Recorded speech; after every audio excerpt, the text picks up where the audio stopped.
Hello बच्चों, कैसे हैं आप लोग। तो पता चल ही गया होगा कि आज का वीडियो होने वाला है conservation of total mechanical energy के ऊपर। तो मैं सत्येंद्र कुमार अपने प्यारे से चैनल पे एजुकेशन इंजन पे आप लोग का स्वागत करता हूं। तो चलिए शुरू करते हैं conservation of total mechanical energy. अभी कंजर्वेशन टोटल मैकेनिकल एनर्जी पहले भी बता चुके हैं क्या होता है।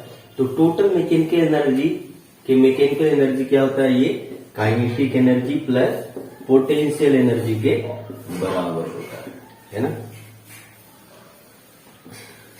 अब कंजर्वेशन मतलब क्या कि कंजर्व है energy, total mechanical energy system में कंजर्व है, कहीं गया नहीं, सिस्टम में ही है, एक फॉर्म से दूसरे फॉर्म में सिर्फ कन्वर्ट हो रहा है।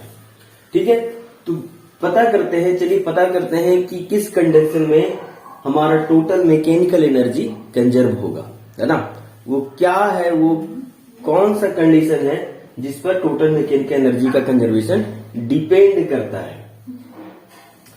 तो एक्चुअली ये जो टोटल मैकेनिकल एनर्जी कंजर्वेशन है, ये वर्क एनर्जी थ्योरम का एक स्पेशल केस है। वर्क एनर्जी थ्योरम कहीं पे भी हम लोग यूज कर सकते हैं, ठीक है, लेकिन एक स्पेशल केस है जहां पर हम वर्क एनर्जी थ्योरम से ये टोटल मैकेनिकल एनर्जी कंजर्वेशन का कंडीशन निकल के आता है। तो चलिए देखते हैं कि वर्क एनर्जी थ्योरम का वो स्पेशल कंडीशन क्या है।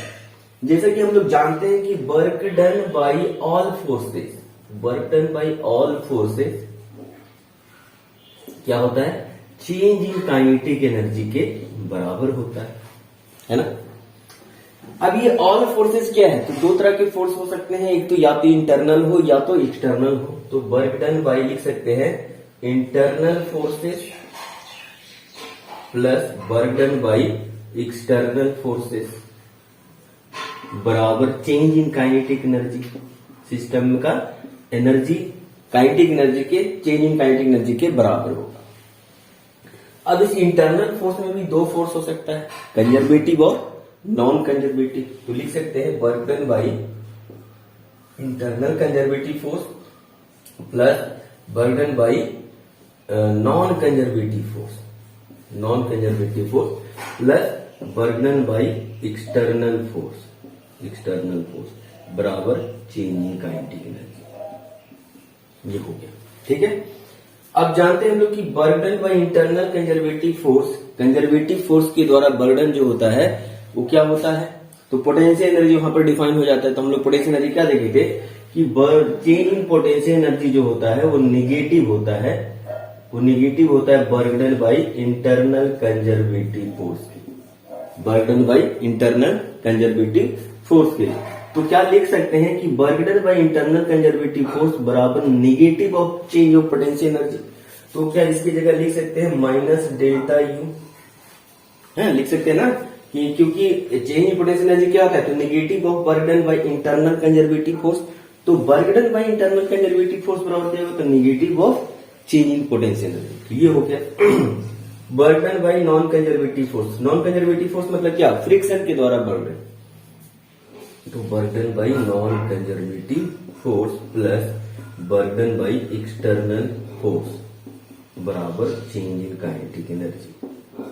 अब इसको इधर लेके जाए तो क्या हो जाएगा, work done by non conservative force plus work done by external force बराबर change in kinetic energy plus change in potential energy. यही होगा। इसको भी लिख सकते हैं हम लोग क्या, तो इसको लिख सकते हैं ना kinetic energy, change in kinetic energy को लिख सकते हैं kinetic energy final minus kinetic energy initial plus delta U को लोग से लिख सकते हैं, या यहीं पर लिख लेते हैं हम लोग,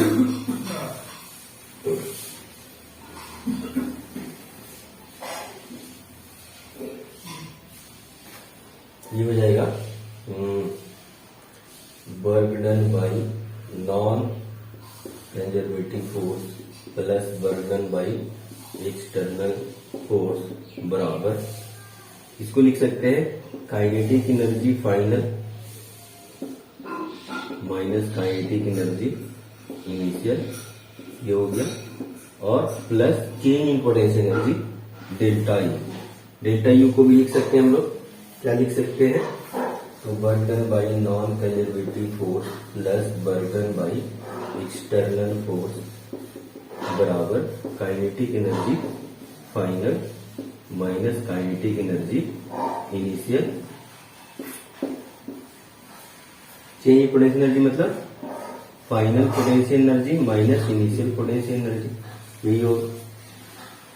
अब फाइनल काइनेटिक एनर्जी और फाइनल पोटेंशियल एनर्जी को साथ में कर लेंगे और इनिशियल काइनेटिक एनर्जी और इनिशियल पोटेंशियल एनर्जी को साथ में कर लेंगे। तो चूंकि हम लोग जानते हैं कि total mechanical energy kinetic energy plus potential energy होता है, तो क्या हो जाएगा, इनिशियल फाइनल और total mechanical energy minus final total initial mechanical energy. इसको हम मिटा लेते हैं, इसको आप नोट कर लीजिए, है ना, पॉज करके।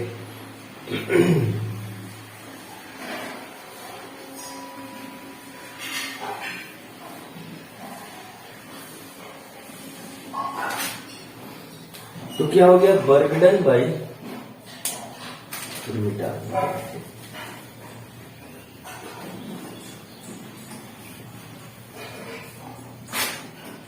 ये हो गया work done by non conservative force plus work done by external force बराबर होगा kinetic energy final plus potential energy final, ये हो जाएगा minus kinetic energy initial plus potential energy initial बराबर हो जाएगा total mechanical energy final minus total mechanical energy initial. ये हो गया, किसके बराबर है, तो burden by non conservative force plus burden by external force. यानी अगर सिस्टम है, सिस्टम पर नॉन कंजर्वेटिव फोर्स लग रहा हो या एक्सटर्नल फोर्स लग रहा हो, तो ये दोनों लगे या दोनों में से कोई भी लगे, तो क्या हो जाएगा, मेरा टोटल मैकेनिकल एनर्जी चेंज हो जाएगा। सिस्टम का टोटल मैकेनिकल एनर्जी क्या हो जाएगा, चेंज हो जाएगा। अगर मान लेते हैं कि फ्रिक्शन फोर्स नहीं है ना, मान लेते हैं burden by non conservative force zero है या फ्रिक्शन फोर्स ही जीरो है, फ्रिक्शन फोर्स है ही नहीं, तो क्या हो जाएगा, ये तो जीरो हो जाएगा, है ना, ये जीरो हो जाएगा, तो क्या बचेगा, work done by external force बराबर हो जाएगा total mechanical energy final minus total mechanical energy initial, है ना। तो अगर नॉन कंजर्वेटिव फोर्स मतलब फ्रिक्शन लग रहा है और प्लस एक्सटर्नल फोर्स भी है ना, तभी टोटल मैकेनिकल एनर्जी बदलेगा सिस्टम का। या मान लिया जाए कि नॉन कंजर्वेटिव फोर्स नहीं है या बर्गन उसके द्वारा जीरो है, अगर सिर्फ एक्सटर्नल फोर्स है तब भी उसका टोटल मैकेनिकल एनर्जी बदलेगा। और अगर एक्सटर्नल फोर्स जीरो रहता है ना और सिर्फ नॉन कंजर्वेटिव फोर्स भी रहता, तब भी उसका टोटल मैकेनिकल एनर्जी बदलता। मतलब इन दोनों में कोई एक रहे तो सिस्टम का टोटल मैकेनिकल एनर्जी क्या होगा, बदल जाएगा, है ना। तो इस बात समझ लेना है कि अगर एक्सटर्नल फोर्स है या नॉन कंजर्वेटिव यानी फ्रिक्शन फोर्स है, तो उस समय क्या हो जाएगा, सिस्टम का टोटल मैकेनिकल एनर्जी बदल जाएगा, है ना। तो बोलेंगे total mechanical energy will change if friction और एक्सटर्नल फोर्स इज प्रेजेंट। अगर सिस्टम पर एक्सटर्नल फोर्स लग रहा हो या फ्रिक्शन लग रहा हो, तो उस समय सिस्टम का टोटल मैकेनिकल एनर्जी क्या हो जाएगा, बदल जाएगा। Total mechanical energy of system will change, कब, जब उस पर या तो फ्रिक्शन फोर्स प्रेजेंट हो या एक्सटर्नल फोर्स लग रहा हो, उस समय सिस्टम का टोटल मैकेनिकल एनर्जी बदल जाएगा। अगर मान ले स्पेशल केस कि एक्सटर्नल फोर्स भी जीरो हो जाए और कंजर्वेटिव फोर्स भी जीरो हो, नॉन कंजर्वेटिव फोर्स भी जीरो हो जाए, यानी अगर F बराबर जीरो हो या बर्डन बाई फ्रिक्शन जीरो हो जाए और और क्या हो जाए, burden by external force V 0 हो जाए, है ना। यानी इनमें से कोई भी ना रहे, ना ही फ्रिक्शन फोर्स लग रहा हो और ना ही एक्सटर्नल फोर्स लग रहा हो, उस समय ये बर्डन क्या हो जाएगा, 0, 0 प्लस 0। यानी कंजर्वेटिव फोर्स के द्वारा भी, नॉन कंजर्वेटिव फोर्स के द्वारा भी बर्डन 0 और एक्सटर्नल फोर्स के द्वारा भी बर्डन 0 या नॉन कंजर्वेटिव फोर्स नहीं लग रहा हो, तब इस केस में क्या होगा, दोनों फोर्स के द्वारा बर्डन 0 हो जाएगा। ये तो है ही नहीं, अगर नहीं है तो ये 0 हो गया। अगर ये लग भी रहा है तो बर्डन इसका 0 हो जाए एक्सटर्नल फोर्स का, या तो लगे तो बर्डन 0 हो जाए। मतलब एक्सटर्नल फोर्स लग रहा है लेकिन बर्डन 0 है, तब भी उस केस में क्या होगा, इधर पूरा का पूरा क्या हो जाएगा, 0 हो जाएगा। यानी कि नॉन कंजर्वेटिव फोर्स भी नहीं है, या बर्डन उसके द्वारा 0 है, या एक्सटर्नल फोर्स नहीं है, या उसके द्वारा बर्डन 0 है। तो अगर इस केस में क्या हो जाएगा, तो हो जाएगा total mechanical energy initial final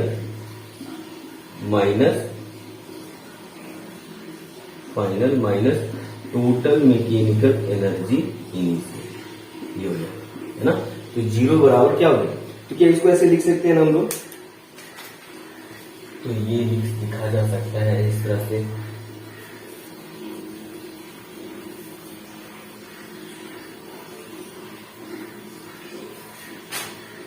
तो क्या हो जाएगा, इसको इधर लेके आ जाए तो हो जाएगा सिस्टम का total mechanical energy, total mechanical initial of system बराबर होगा total mechanical energy final of system, है ना।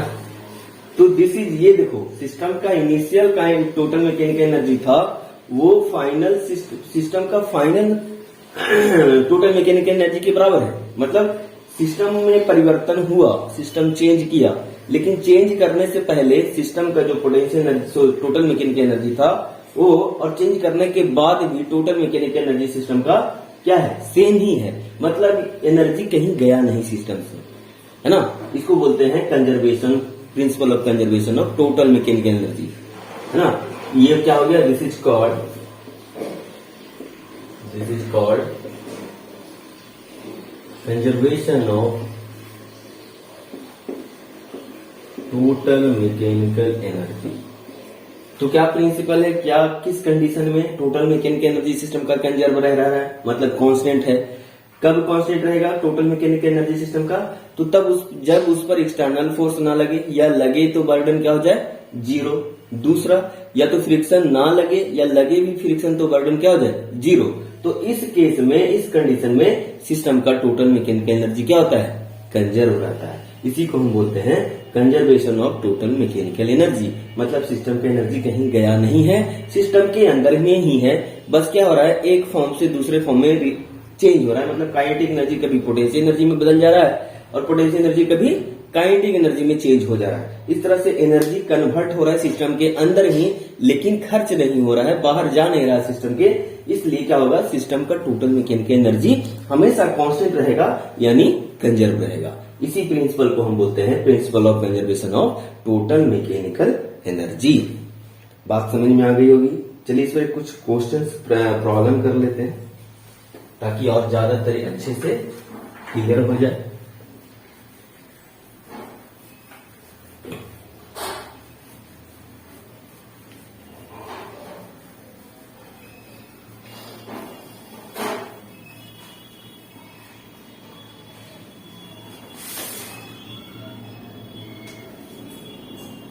एक स्मूथ सरफेस है, एग्जाम्पल में देख लीजिए,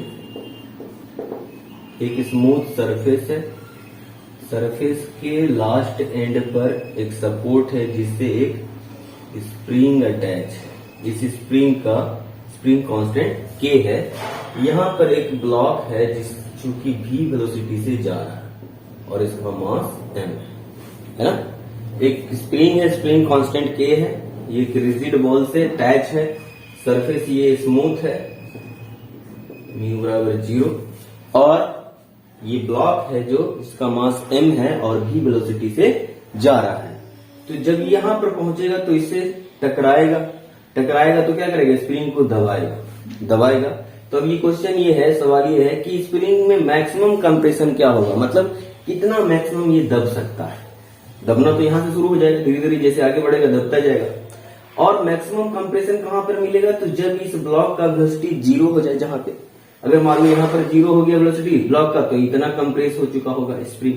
तो हमको स्प्रिंग का कंप्रेशन निकालना है, एक्स निकालना है। क्या करे भाई, अब ये सिस्टम है मेरा, मान लीजिए ये मेरा पूरा सिस्टम है। तो सिस्टम का, अब सिस्टम पर देखिए ना ही कोई फ्रिक्शन लग रहा है, फ्रिक्शन फोर्स एब्सेंट है, और ना ही कोई एक्सटर्नल फोर्स इस पर लग रहा है।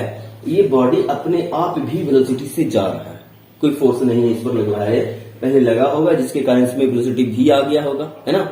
अब इसके बाद कोई एक्सटर्नल फोर्स नहीं लगता है, और जो कि सरफेस स्मूथ है तो इस वेलोसिटी से जाता रहेगा जब तक कि इस पर कोई एक्सटर्नल फोर्स ना लगे। एक्सटर्नल फोर्स लगेगा तो वेलोसिटी बढ़ेगा या घटेगा, ठीक है। अभी कोई फोर्स नहीं लग रहा है तो क्या होगा, इसी वेलोसिटी से जाता रहेगा। अब जब यहां पहुंचेगा तो अब क्या होगा, सिस्टम पर इंटरनल फोर्स लगना शुरू हो जाएगा। ये स्प्रिंग जैसे ही यहां पर पहुंचेगा, ये ब्लॉक यहां पर पहुंचेगा, तो स्प्रिंग को कंप्रेस करना शुरू कर देगा, स्प्रिंग को दबाएगा। तो स्प्रिंग का नेचर क्या है, स्प्रिंग अपोजिट डायरेक्शन में इस ब्लॉक को दबाएगा, है ना, अपना रिस्टोरिंग फोर्स जनरेट कर लेगा ताकि अपना शेप को रिगेन कर सके। कौन, स्प्रिंग, है ना। तो क्या करेगा, ये अपोजिट डायरेक्शन में फोर्स लगाएगा इस पर, तो इसका वेलोसिटी धीरे धीरे क्या होगा, घटना शुरू हो जाएगा। और एक समय आएगा कि जब इसका वेलोसिटी क्या हो जाएगा, पूर्ण रूप से घट जाएगा, जीरो हो जाएगा। उस समय इसमें क्या होगा, मैक्सिमम कंप्रेशन होगा। तो टकराने से पहले, चूंकि कोई एक्सटर्नल फोर्स नहीं, फ्रिक्शन नहीं है, तो इस सिस्टम का टोटल मैकेनिकल एनर्जी कंजर्व होना चाहिए, है ना। अगर कंजर्व है तो अभी जो टकराने से पहले जो इसके पास टोटल मैकेनिकल एनर्जी है सिस्टम में, वो टकराने के बाद भी होना चाहिए। तो टोटल मैकेनिकल एनर्जी कंजर्व कर लेंगे हम लोग। टोटल मैकेनिकल एनर्जी इनिशियल होगा जो सिस्टम का, वही क्या होगा, टोटल मैकेनिकल एनर्जी फाइनल होगा सिस्टम का। अब सिस्टम मेरा ब्लॉक स्प्रिंग है, जो ब्लॉक में वेलोसिटी है, तो ब्लॉक में कौन सा मैकेनिकल एनर्जी होगा अभी, तो काइनेटिक एनर्जी होगा।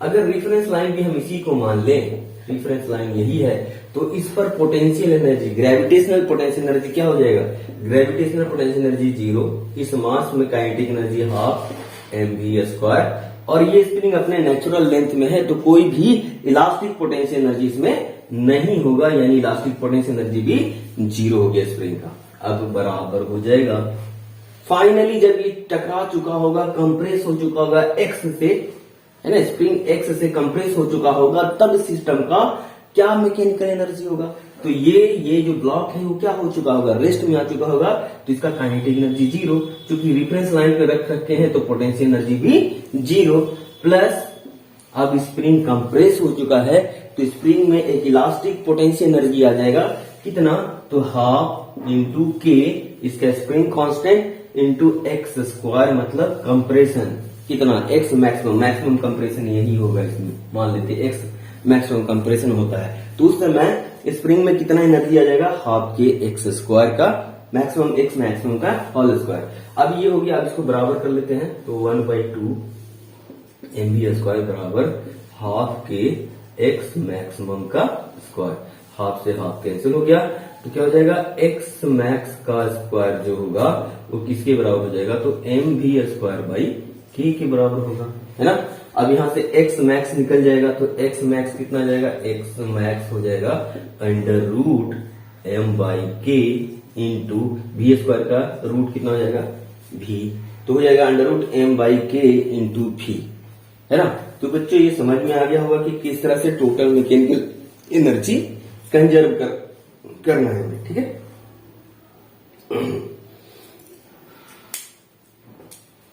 चलते हैं नेक्स्ट प्रॉब्लम की तरफ, एक बढ़िया सा प्रॉब्लम करते हैं अभी।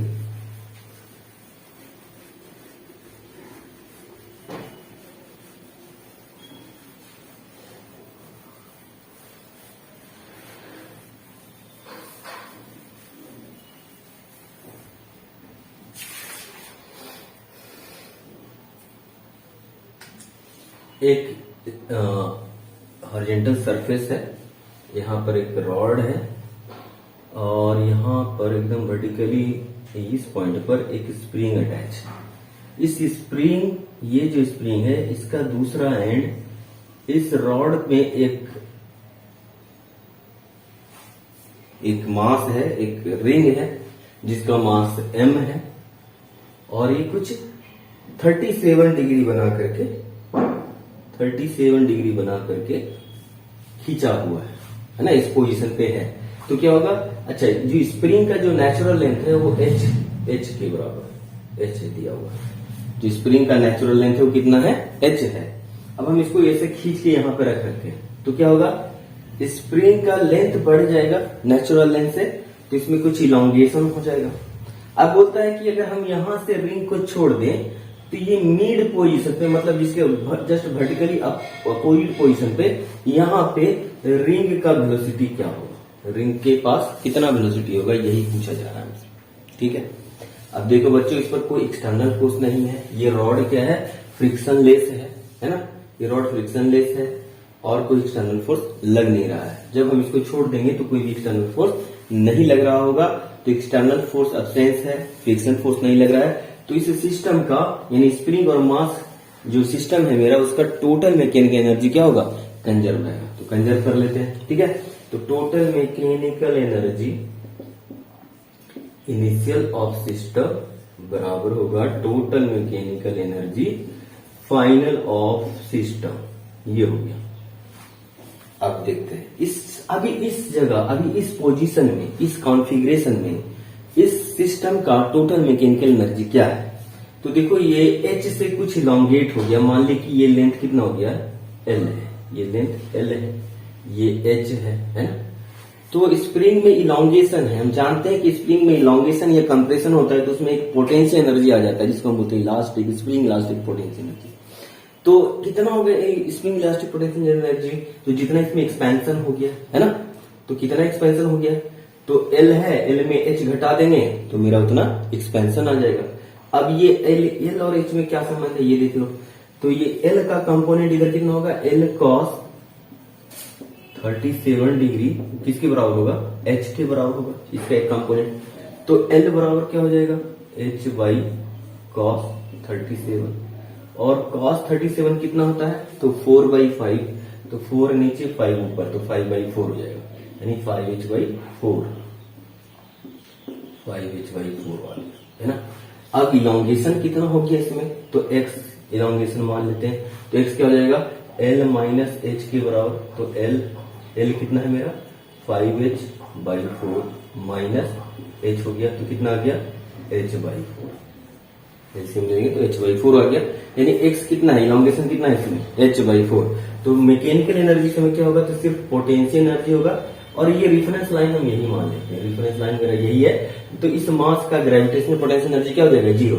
तो ग्रेविटेशनल पोटेंशियल एनर्जी 0, स्प्रिंग में इलास्टिक पोटेंशियल एनर्जी कितना आ जाएगा, हाफ k, इसका स्प्रिंग कांस्टेंट k है, तो k x² मतलब h/4 का स्क्वायर बराबर, जब ये यहां पर पहुंचेगा तो इस मास का कुछ वेलोसिटी v हो जाएगा और स्प्रिंग अपने नेचुरल लेंथ पे आ जाएगा, और ये मास रेफरेंस लाइन पे है, तो पोटेंशियल एनर्जी क्या रहेगा इसका, ग्रेविटेशनल पोटेंशियल एनर्जी 0। तो इस मास का ग्रेविटेशनल पोटेंशियल एनर्जी 0 प्लस यहां पर पहुंचेगा तो इसके पास काइनेटिक एनर्जी होगा हाफ mv² प्लस, अच्छा ये नेचुरल लेंथ भी आ जाएगा स्प्रिंग अपना, क्योंकि स्प्रिंग का नेचुरल लेंथ h ही है, तो कितना हो जाएगा 0 हो जाएगा, इलास्टिक पोटेंशियल एनर्जी भी 0 हो जाएगा। तो कोई कंप्रेशन और कोई इलोंगेशन ना हो स्प्रिंग में तो पोटेंशियल एनर्जी इसमें 0 होता है। तो ये इसको सॉल्व कर लेते हैं, हाफ से हाफ कैंसिल हो जाएगा, तो क्या हो जाएगा kh²/16 बराबर mv²। तो v² बराबर क्या हो जाएगा, v² बराबर हो जाएगा kh²/16m। तो v बराबर क्या हो जाएगा, v बराबर हो जाएगा k/m का अंडर रूट इंटू h/4, यही होगा। तो वेलोसिटी कितना होगा मास का उस समय, under root k/m into h/4। ठीक है, ये आ गया हमारा।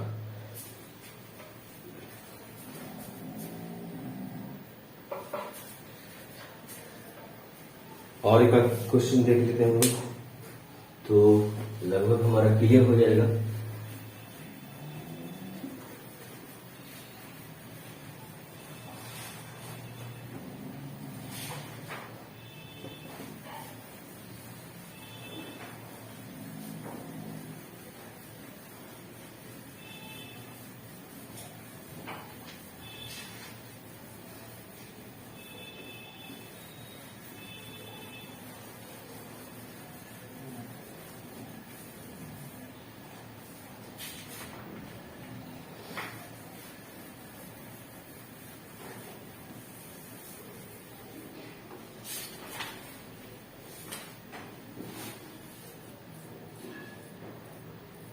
एक क्वेश्चन है कि यहां पर एक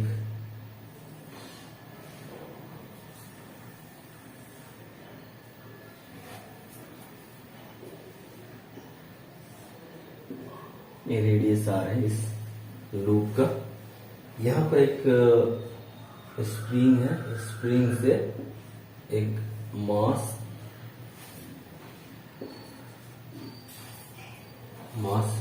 टच कर रहा है इसको, ये की हमसे बोलता है कि एक स्मूथ ट्रैक है, ये ट्रैक स्मूथ है और इसमें ये वाला ट्रैक है, ये सर्कुलर है, सर्कल है जिसका रेडियस आर है। एक मास को हम लोग पुश करते हैं अगेंस्ट स्प्रिंग, जिसका स्प्रिंग कांस्टेंट कितना है, के है, और स्प्रिंग इस रिजिड बॉल से अटैच है, फिक्स है। अब इसको हम यहां से रिलीज कर देते हैं तो बोलता है कि इनिशियल कंप्रेशन, जिसको इसमें कंप्रेशन होगा ना, तो x क्या होगा, x बराबर क्या होगा इनिशियल कंप्रेशन, ताकि ये क्या करे, ये ब्लॉक लूप को कंप्लीट कर ले, मतलब सर्कल को कंप्लीट कर दे।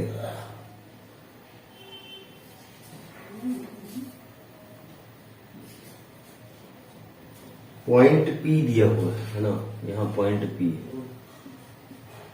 P पर, ठीक है। इसको अगर पॉइंट P पर बोल रहा है कि mg से इसको कंप्रेस करता है, mg से कंप्रेस करता है, यहां पर ब्लॉक इसको कंप्रेस करेगा तो नॉर्मल फोर्स इधर लगेगी। तो हमसे बोला है कि ये बताओ ये कंप्रेशन कितना है, x निकालना है, ठीक है, x निकालना है, और यहां पर कंप्रेशन कितना है, mg के बराबर। स्प्रिंग को ट्रैक को mg से कंप्रेस करता है। जब ये इस पर ऐसे स्लाइड करेगा तो जब यहां पर रहेगा तो यहां पर एक फोर्स लगेगा, सरफेस है ना, सरफेस को दबाएगा, कितना फोर्स से, mg फोर्स से दबाता है। तो हमको x बताना है कि x कितना है। तो क्वेश्चन एक बार समझो फिर से, ये स्मूथ ट्रैक है, ये ट्रैक हॉरिजॉन्टल है, ये क्या है, सर्कुलर है। यहां से हम इस ब्लॉक जिसका मास m है दबा के रखे हैं कुछ x, ठीक है। स्प्रिंग का कांस्टेंट k है, ये रिजिड बॉल से स्प्रिंग अटैच है, लेकिन ये सिर्फ टच कर रहा है, छोड़ेंगे तो क्या होगा, यहां से भागना शुरू कर जाएगा। तो जब हम इसको छोड़ेंगे तो क्या होगा, इधर भागेगा तो फिर इस ट्रैक पर जाना चाहेगा, जब ऊपर पहुंचेगा, जब इस पॉइंट P पर पहुंचेगा तो बोलता है कि mg से इस ट्रैक को क्या करता है, कंप्रेस करता है। तो बताओ इसमें कंप्रेशन कितना था पहले से स्प्रिंग में, ठीक है। देखो अब इस पर कोई फ्रिक्शन फोर्स नहीं है, म्यू 0 है, कोई भी एक्सटर्नल फोर्स बाहर से नहीं लग रहा है, जो भी है सिस्टम का इंटरनल फोर्स है अपना, ठीक है। तो एनर्जी क्या होगा, कंजर्व रहेगा। जो एनर्जी भी सिस्टम का यहां पर होगा वही एनर्जी सिस्टम का यहां पे होगा। तो इनिशियल टोटल मैकेनिकल एनर्जी, यहाँ फाइनल टोटल मैकेनिकल एनर्जी क्या होगा, बराबर होगा। तो यहाँ टोटल मैकेनिकल एनर्जी इनिशियल क्या है, तो स्प्रिंग कंप्रेस है, तो स्प्रिंग में पोटेंशियल एनर्जी होगा कितना, हाफ के एक्स स्क्वायर के बराबर। वेलोसिटी नहीं है इस मास में तो 0 हो गया, ठीक है। और एक ही लाइन पे रखा हुआ है तो रेफरेंस लाइन हम यही ले लेते हैं। तो रेफरेंस लाइन पे पोटेंशियल एनर्जी हम 0 में लेते हैं, यहां हो गया 0 बराबर। जब ये सर्कुलर ट्रैक पर यहां पहुंचेगा उस समय इसके पास कौन सा एनर्जी होगा, तो एक वेलोसिटी, कुछ वेलोसिटी भी होगा, यहां पर कुछ वेलोसिटी भी होगा। तो मान लेते हैं कि इसके पास वेलोसिटी भी है, तो कितना हो जाएगा kinetic energy, half mv square, ठीक है।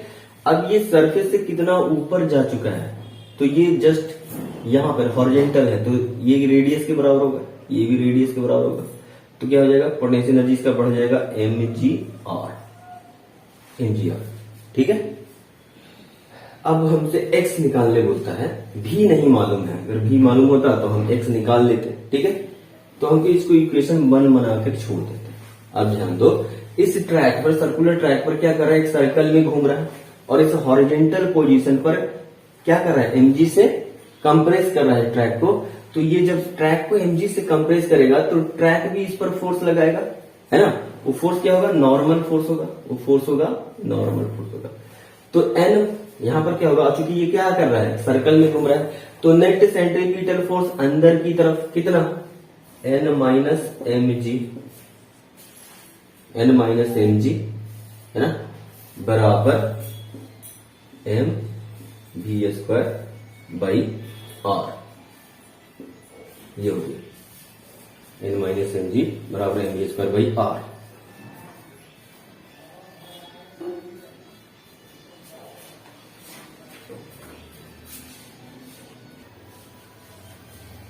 तो यहां पर अब देखो इस ब्लॉक का फ्री बॉडी डायग्राम बनाओ। तो ये ब्लॉक इस सरफेस से यहां पर सरफेस को क्या करेगा, दबाएगा। कितना फोर्स है, mg फोर्स है। तो सरफेस पे फोर्स लगा mg, सरफेस पे फोर्स लगा mg। तो ये सरफेस भी इस पर फोर्स लगाएगा ब्लॉक पे, कितना, नॉर्मल फोर्स, ये नॉर्मल के बराबर। तो यहाँ n बराबर क्या हो जाएगा, n बराबर mg हो जाएगा। तो यहां पर सिर्फ जो सेंटर की तरफ फोर्स लगेगा वो क्या होगा, नॉर्मल होगा, नॉर्मल। क्योंकि इस ब्लॉक पर कौन कितना फोर्स लगा रहा है, इस ब्लॉक ने फोर्स लगाया ट्रैक पर mg से, प्रेस किया। तो ये ट्रैक भी न्यूटन थर्ड लॉ से क्या करेगा, इसको दबाएगा। तो वो दबाएगा तो ये नॉर्मल फोर्स से ही दबाएगा ना, तो n हो जाएगा। तो n किसके बराबर होगा, हॉरिजॉन्टल इस डायरेक्शन में कोई मोशन नहीं है ना। तो n बराबर क्या हो जाएगा, यहाँ पर mg हो जाएगा।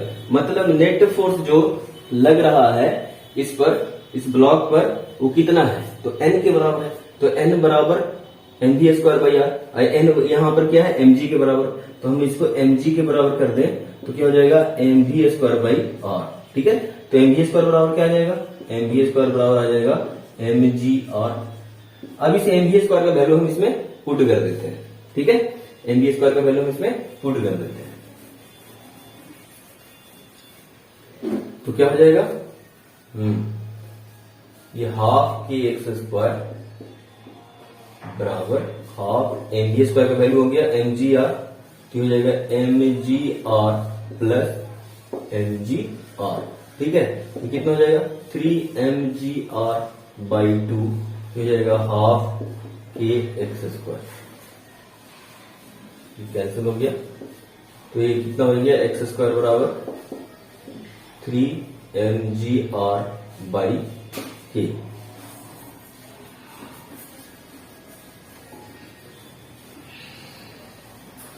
एक्स बराबर कितना हो जाएगा, under root 3mg r by के। तो ये हो गया इसमें मैक्सिमम कंप्रेशन, यानी उसमें स्प्रिंग कितना कंप्रेस था, under root 3mg r by के।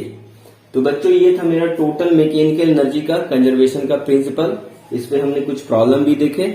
तो आई होप आपको मजा आया होगा। तो इसी तरह से चैनल को प्यार दीजिए, सब्सक्राइब करें, और अभी तक जिन बच्चों ने सब्सक्राइब नहीं किया है प्लीज सब्सक्राइब करें। मिलते हैं आपसे नेक्स्ट वीडियो में, लेकिन नए टॉपिक के साथ। हम लोग नेक्स्ट वीडियो में पावर के बारे में पढ़ना है। ठीक है, तब तक के लिए गुड बाय, थैंक यू।